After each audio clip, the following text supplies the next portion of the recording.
working in the space sector for more than 30 years. One of the few females that made up to a very interesting job. So I was invited to be here with you today to share with you the other point of view. Precisely the big, my company, Thales Alenia Space, is one of the largest manufacturer companies in the space sector. So what do we need? Which are the challenges that, together with my colleagues, we face every day in our beautiful job? And in fact, I'm super lucky because I work for the future, to be the better future for all of us. So our company pretends to contribute to solve or to respond to some of the mega trends that Professor McLean explained to us before. I fully share your approach. We are in a changing world which is changing very quickly, very demanding. You spoke about lack of resources, and so space, in fact, offers us an opportunity to look outside to find some answer to these exploding needs. So what do we do daily, today, for the future, for our present and for the future? We don't build just satellites that in fact are part of our daily life. You have telephones that provide you all the possible information about weather forecast. You connect with people from the other side of the world.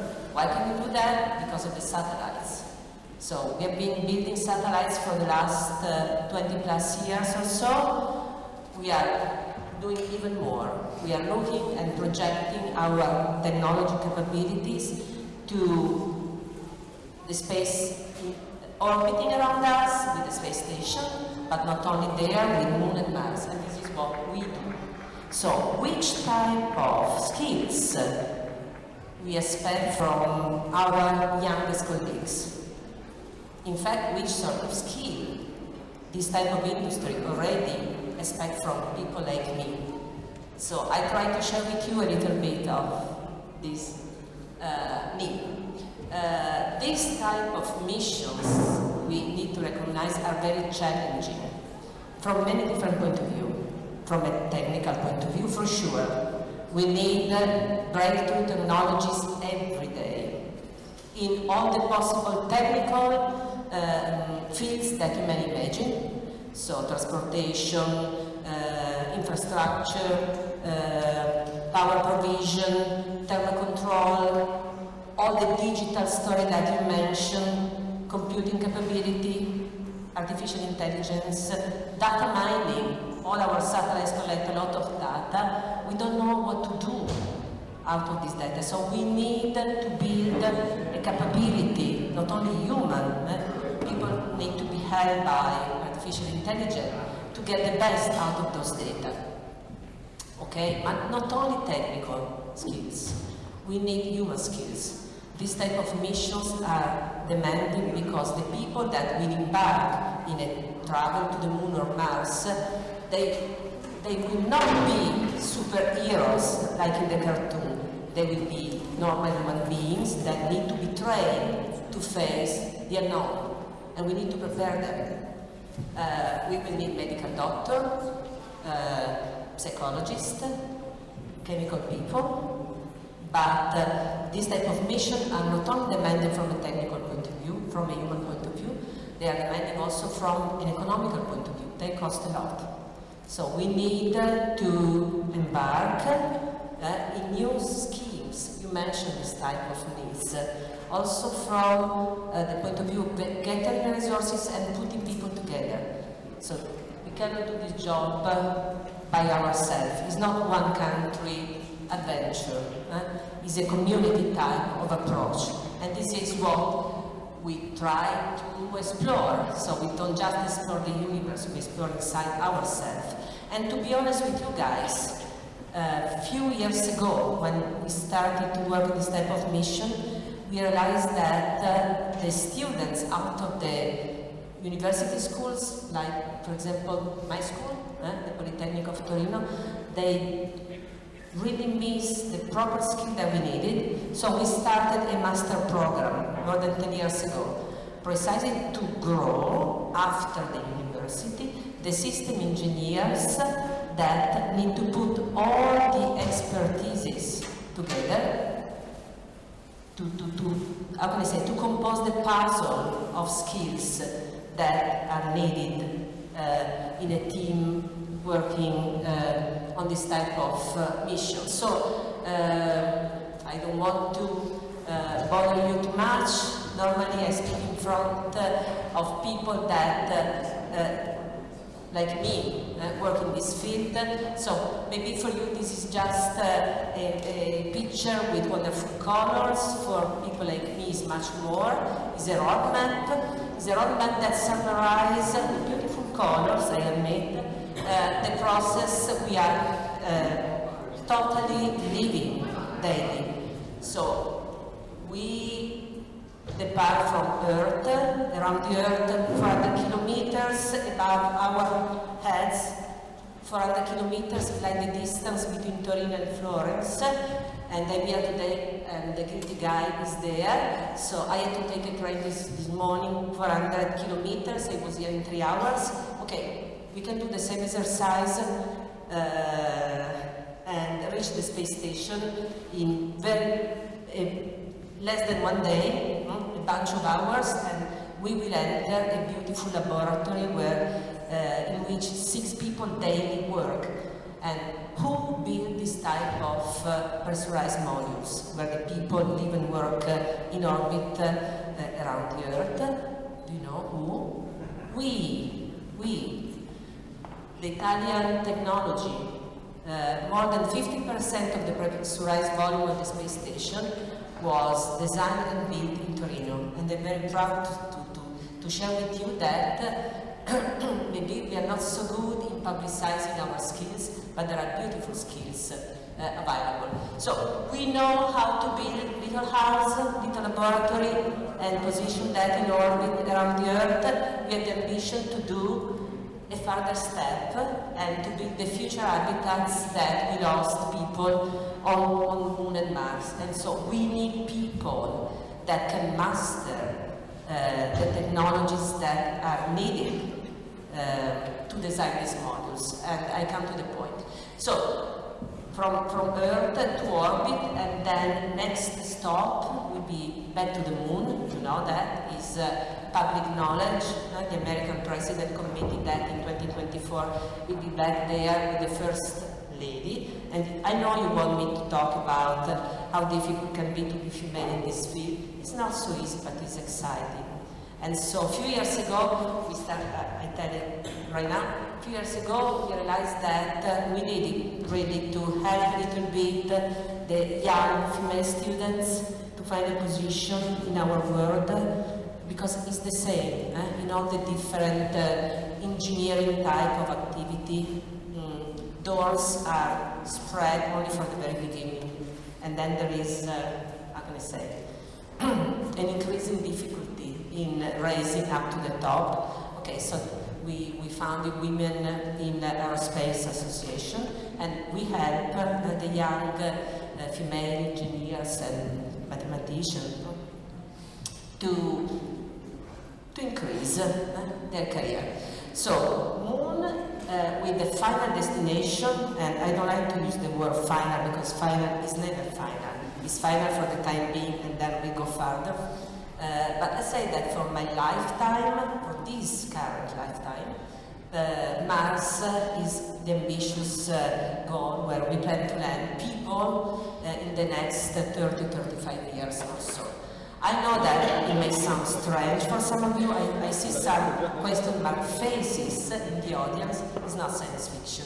It's really happening. There are how can I say, important players involved, the commitment from people like the American president, we want to go back to the Moon, I already mentioned, is not only a political speech, it's a reality. We are building the new transportation system that is going to replace the shuttle that retired, as many of us a few years ago.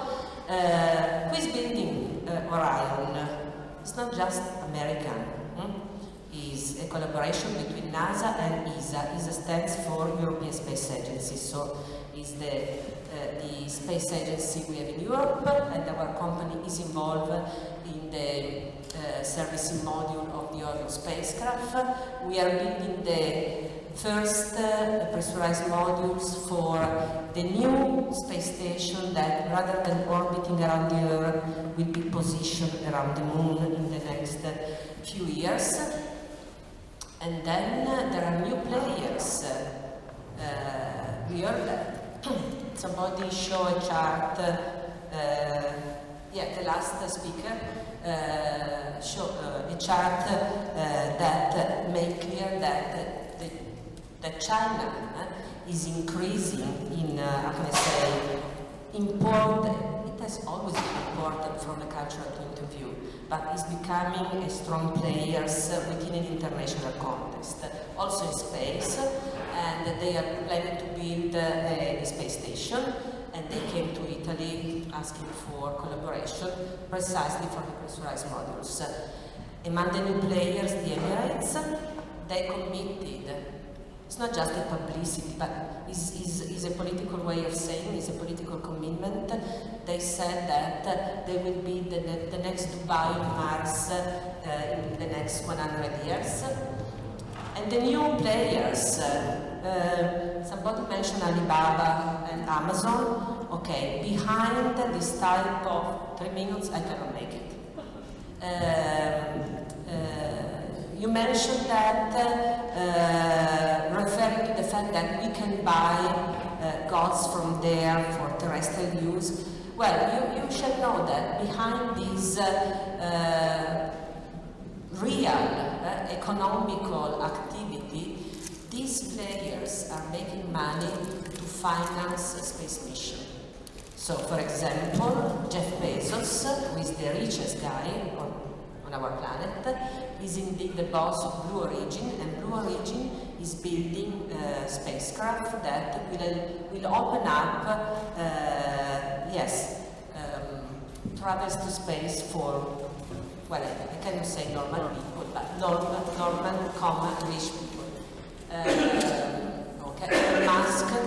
So, not just rich people are challenging the paradigm in the space sector, making it commercial endeavor, but also government. So, for example, a little state like Luxembourg, 5 years ago, decided to bid on the space opportunity, and they put on the table 40 million to support activities to develop and to help new companies that will go and dig resources. Lack of resources, well, it's full of resources just out there. We just need to reach out. It's not easy to reach out, but for sure we can find answers to your problems. Okay, I already mentioned that we built the space station. We still plan to carry on a lot of operation in low Earth orbit, but I like to mention the new approach we are using to design the new modules for the space. I don't want to bother you, but as soon as you leave our cradle, this planet has been built beautifully for us, for our needs. On this planet we find everything we need to survive. We go out and we breathe. We don't need to, how can I say, to think to carry with us a bottle of oxygen to breathe, because oxygen is there. If we are thirsty, we find water. If we are hungry, we find food. In space, we have, to plan for this type of things. And so as soon as we leave this planet, who has a wonderful magnetic field to to protect us from radiation, for example, then we have all the impactors coming on the crew. And so the new modules, we need to provide protection against radiation, for example. The new modules will have to guarantee that the resources will be recycled. And this will imply a huge benefit back to Earth. If we know how to recycle and to make the best use of our resources outside, we can learn and apply the same type of approach also on our planet. And so our new design is totally human-centered, and this is going to be the future also on our planet. Thanks God we managed to develop beautiful technologies that can ease our life. So to mention 3D printing, just to mention virtual reality, just to mention all the beautiful technologies that we have to improve our living environment on our planet. Okay, we need to explore that in space. I mentioned already the commitment of the President to bring the First Lady to the lunar surface. As a piece of curiosity, in fact, I guarantee you that the first crew that will travel to the Moon or to Mars will be for sure a mixed crew. The format that was used during the Apollo mission 50 years ago, only men, it won't work. It has been studied and proved that we need diversity, that different people can in fact, the sum of different people is much more than what the same people could provide. Okay, we come to our products, so maybe you can tell your students if they are looking for a job in a few years, what they should focus to. For us it's normal to design and manufacture, for example, a system that can land on another planet, so a lander. It's normal for us to design a system like a camper that can need to be totally autonomous. It's normal for us to design a communication satellite, pressurized rovers,